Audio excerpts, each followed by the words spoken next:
Welcome to Creative Collection NYC. Yeah, we here, man. We here. Sure. You know the vibes. We got Mr. Khan in the building. What up with it? KhanThaDon, what's going on, man? The Honorable. Hey, man, I'm blessed by the best. I'm in the room with y'all, so I must be doing something. Appreciate it. Appreciate it. Yeah, man, that's what's up. We all famous. We all famous, man. I don't see Squeaky though. I see everybody else. Squeaky must be hiding.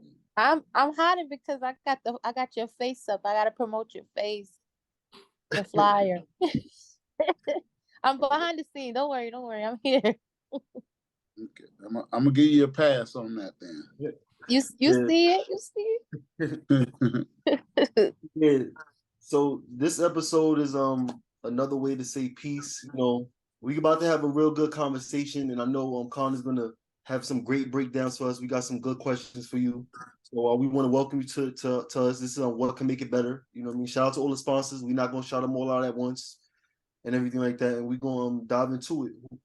So who wants to go first? I do. I want to get my question out the way. All right. Blessings to everybody in the room of peace. Thank you, Khan, for being with us today. This is a two-part question. What is it like connecting to the people when you're helping derive them away from the agenda? And B is, how do you maintain a balance with those around you who continue to push the agenda? So let me make sure I got the first part right. What does it feel like to push people away from the mainstream's agenda, right? Correct. Well, that feels awesome.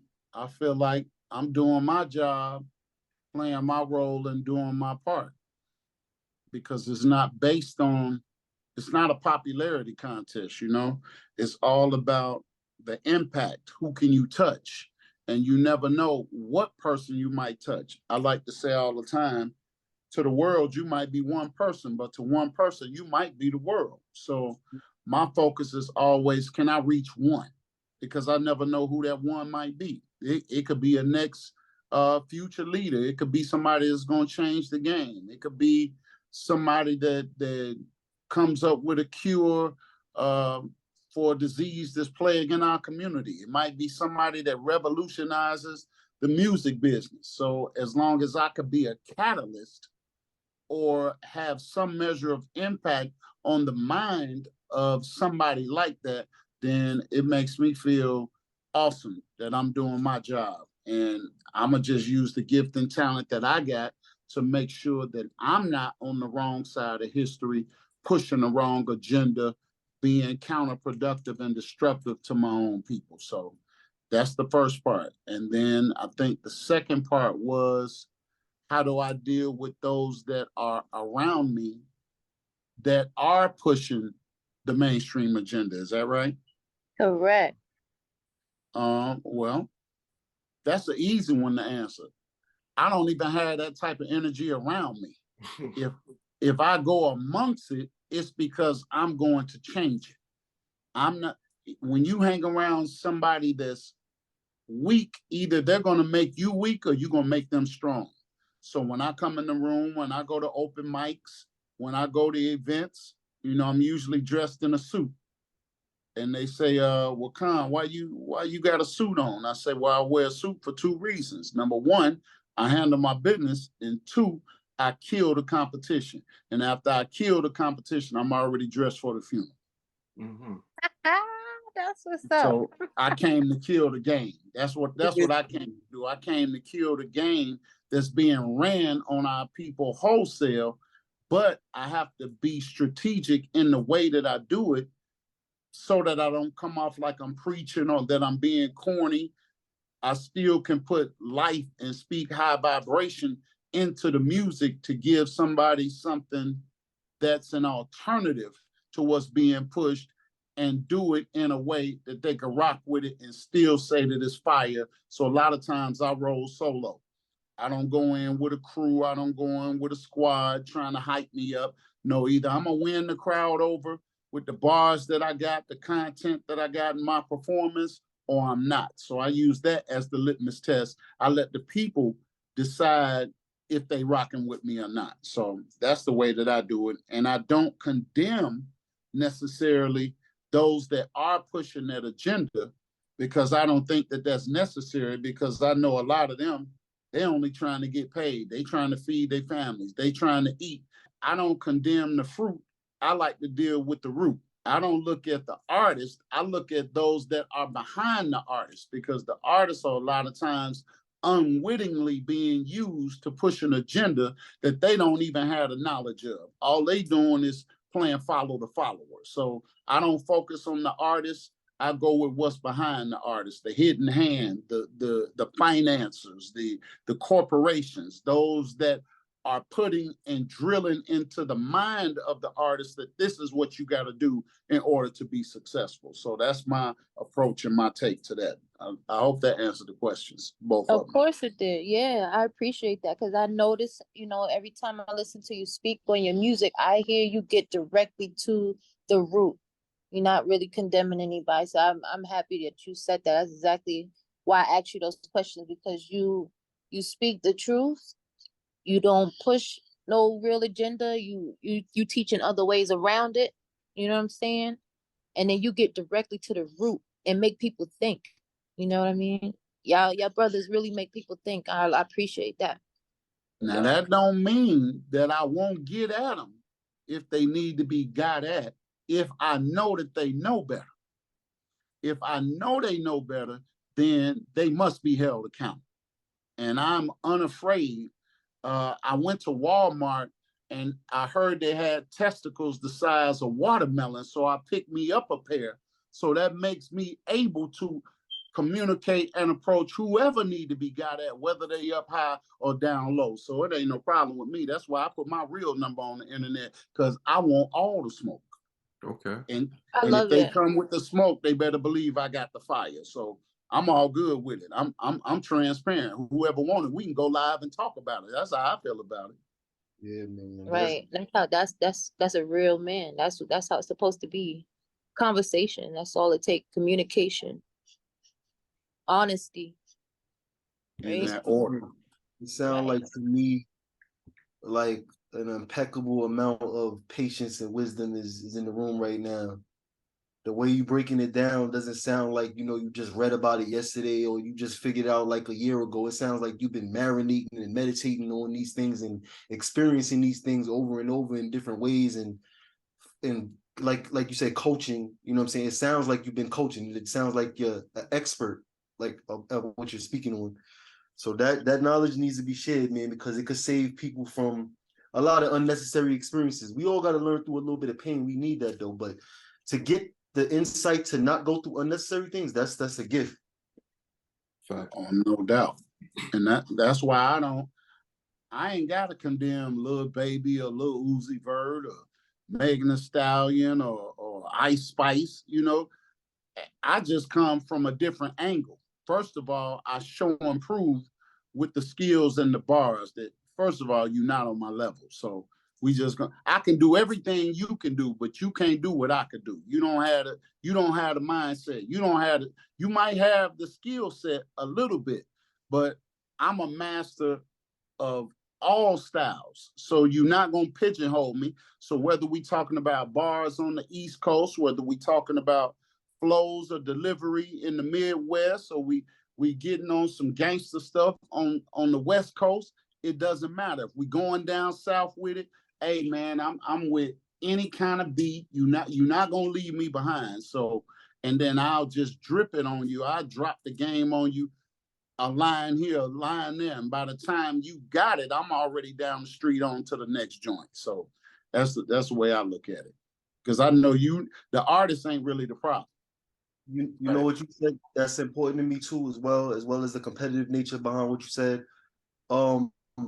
Relatability is something that's the thing that can make things better when there's awareness on the relatability, because the hero and the, you know what I'm saying, the evil character, the villain, they all have relatabilities. You know what I'm saying? We all go through the same thing in a different way, some worse than others.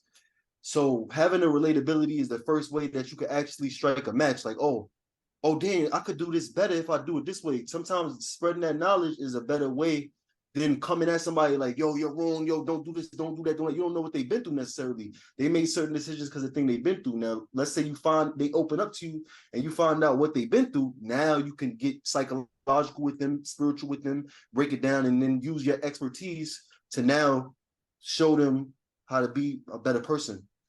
So this way of going about it is much more powerful than being radical and, what we see on the norm, condemnation,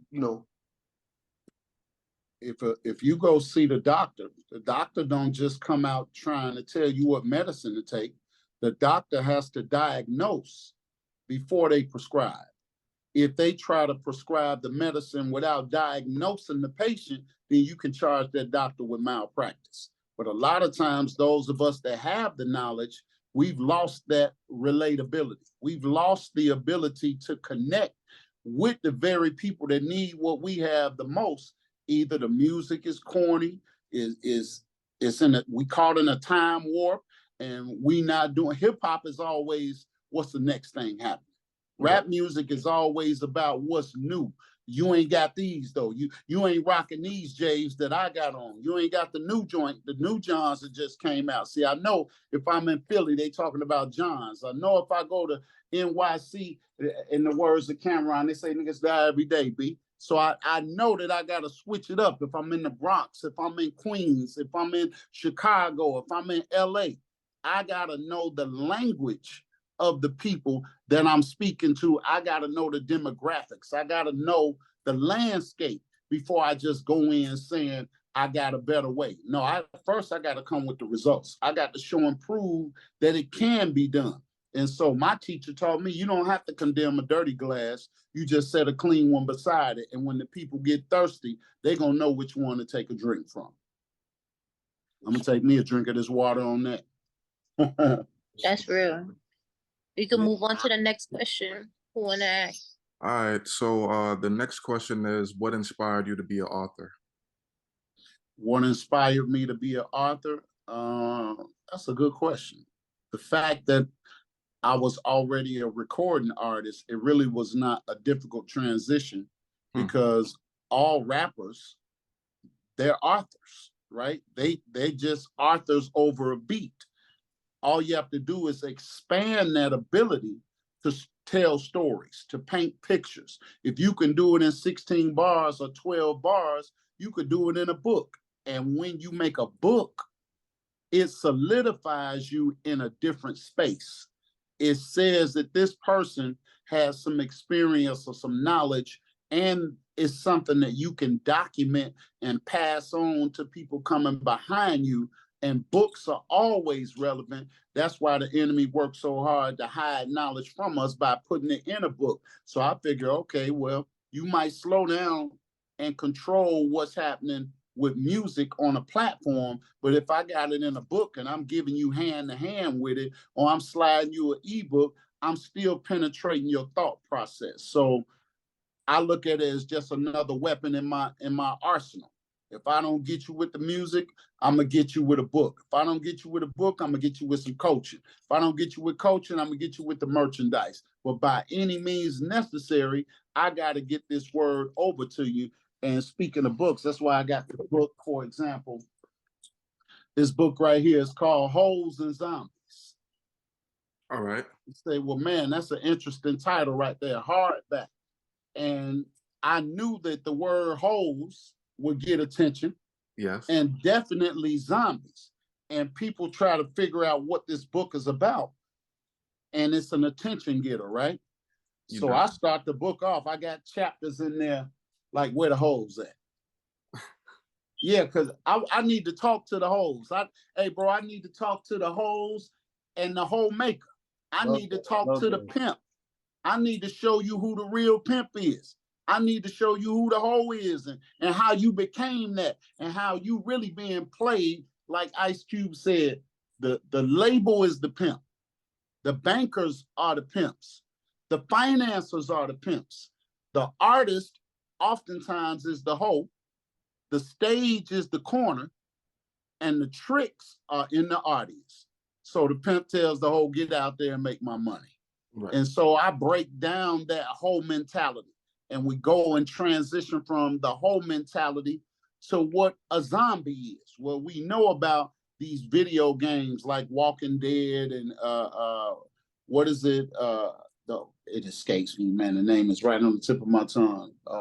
Y'all help me out on these video games. Not the Resident Evil. You got Left 4 Dead. Fortnite. Okay. Right? You got all these type of games where the object is to kill these walking dead. But we don't really understand that the word Negro or nigger that they often call us literally means lifeless, neutral, dead, neither this nor that. So they made us into Negroes and niggas. So we now become the walking dead because we're dead morally, dead spiritually, dead financially, dead politically, right? Dead in the entrepreneur landscape. So now I show and prove in this book how we have become the walking dead. And the reason we are zombies, well, a zombie is not completely dead and they're not completely alive. And that's us. We here, but we not here. We can get money, but we don't know how to utilize the money the right way. So I break that down, right? And then I go into how they put this pandemic on the whole population, and they made everybody take a shot in the arm, right? And then just like that, poof, it disappeared. Now everybody's back outside.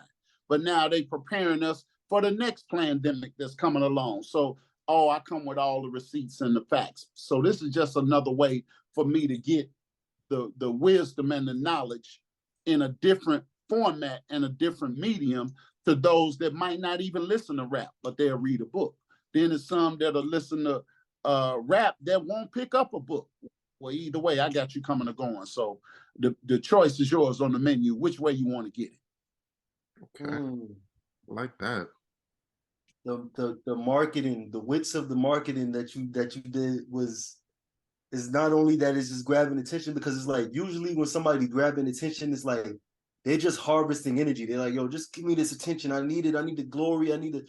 But the way you did it is such an attraction to it. And then you have a whole breakdown and a whole metaphorical analysis behind it. And it's just like genius. I love that, man. I love that. That breakdown was excellent. Perfect. Yeah, because I want to get to the zombies, because I'm taking everybody's head off. You come to me, I will have the garlic, I will have everything, I have my everything, sword, all of that. Well, yo, I mean, hey, if more people know what a zombie is spiritually, then the more people are not gonna want to be zombies. You know what I'm saying? So definitely. Make sure y'all read that book. We don't need more zombies. We don't need more. We need people that's woke, waking up, want to do something, want to activate, want to understand enlightenment, want to so forth, you know? So we watched the show The Walking Dead, but we don't know it's really talking about us. We the ones that's the Walking Dead. Anytime you're not able to do business and provide and maintain and protect your community, you a dead man. You don't have the power to resist. You like dust, and people can just move us in any direction. They can get us to play any kind of roles on the screen. They can get us to rap about anything. So we are an embarrassment to the civilized world. If we understood our influence, they over in Africa doing drill rap, right? They overseas emulating us. They trying to talk like us, walk like us. They want to be us. And then the smart, crooked deceiver, he looks and says, well, how can I get paid? How can I exploit all of this? How can I let you write the rap and then I own the masters? How can I let you do the shows and I'm the one booking it? I'm going to be your manager. I'm going to take 20, 30%. I'm going to be your attorney. You're going to pay me off the top. And after I get you to rap about all this, now you got to pay me to try to get out of the situation. Like my man, Young Thug right now. Who was it that encouraged him to rap the way he rapped? Who was it that was behind the scenes that made Young Thug think that this was a cool thing to do? Now we see him imploding in front of the world, and they trying to lay him down and just give him so many years. They did the same thing to what's my man name with the one eye? Fetty Wap. Fetty Wap. Fetty Fetty Wap. Wap. Look at all the years Fetty Wap is doing. So either they get you in the penal system or they get you in the graveyard. But either way, they gonna profit whether you in the prison or whether you on the stage. But the more we start to wake up and they see the zombie, you know, moving the arm a little bit or an eye might pop out, they say, well, no, we can't let them come toward us. So we got to get rid of them altogether. So let's kill their minds on all levels. So the Essence Fest now has become,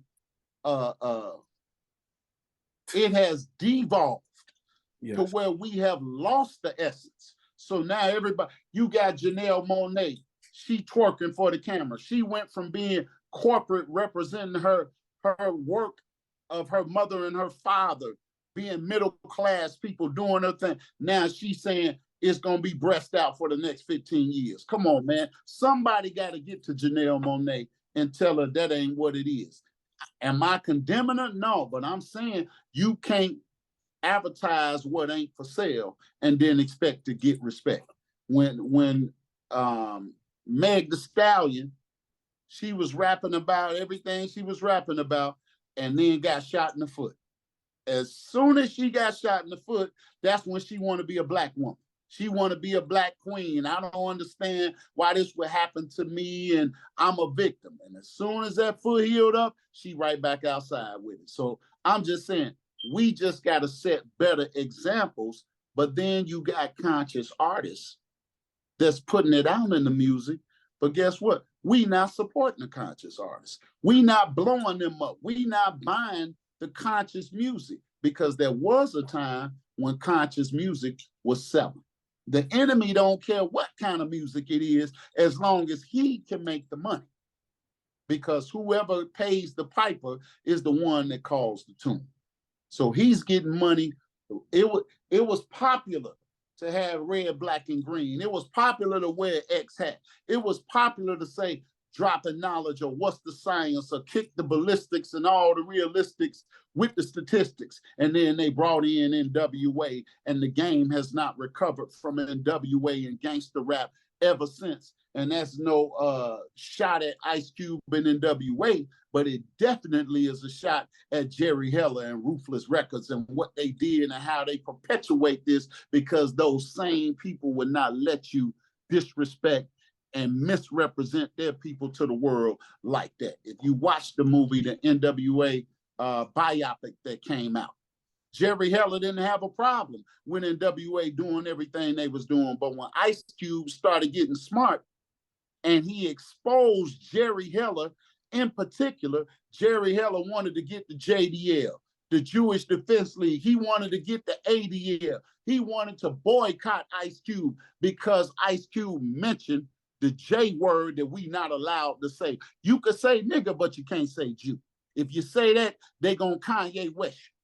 They gonna get rid of you, right? They gonna do everything that they possibly can to whiteball you. I don't say blackball. They gonna whiteball you. They gonna see y'all already know if you get me on the program with y'all know it's gonna be unfiltered, raw, and uncut. So I don't know if you guys edit me, but I'm gonna give it to you straight with no chaser, man. These folks, look at what they take you from being a hero to the villain. Yeah. All because you not willing to play the game. They erase Kanye from the Breakfast Club. Why? Because he dropped too much truth on there. And why would I let you be in my house exposing me in my own house and I do nothing about it? No. See, we got to be smarter. We got to know how to bait we got to know how to bait the hook in the right way, because if the fish knew it was going to be fried, it would have never bit the worm. Preach. I'm trying to tell you, that's the thing that I'm big on is, man, the second that we start understanding that life is a game of chess, we can start getting dynamic and using strategies more often and stop just putting things out there and making it simple. Like, imagine if your book was just, nothing. The title wasn't catchy. and the breakdown wasn't as superb, it wouldn't be the same element now. It wouldn't be the same strategy behind it. It wouldn't work the same way for you.